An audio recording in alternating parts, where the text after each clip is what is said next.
Bhojpuri cinema industry से एक दुखद खबर सामने आ रही है। भोजपुरी के जाने माने गीतकार श्याम देहाती का आज कोरोना से निधन हो गया।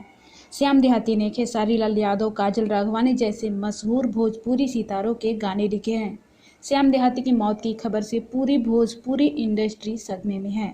आपको बता दें कि श्याम देहाती 2 दिन पहले ही कोरोना पॉजिटिव पाए गए थे और उन्होंने गोरखपुर के एक अस्पताल में खुद को भर्ती कराया था। कोरोना काल के दौरान वो 1 या 2 बार मुंबई भी गए थे। आज ही उनकी मौत की खबर बाहर आने से सभी भोजपुरी इंडस्ट्री के लोग चौंक गए हैं।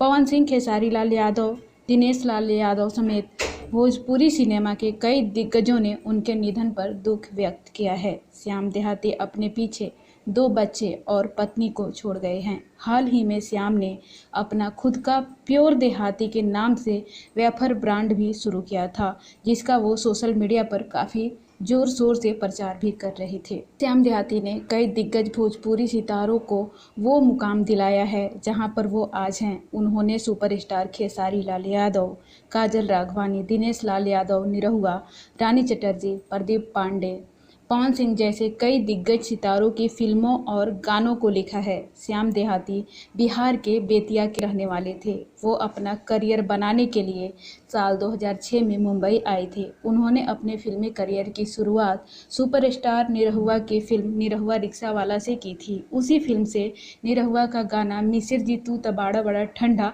खूब लोकप्रिय हुआ था। आज भी लोग इस गाने को बड़े चाव से सुनते हैं। भोजपुरी के ये गीतकार भोजपुरी इंडस्ट्री में हर एक के दिलों में हमेशा जिंदा रहेंगे।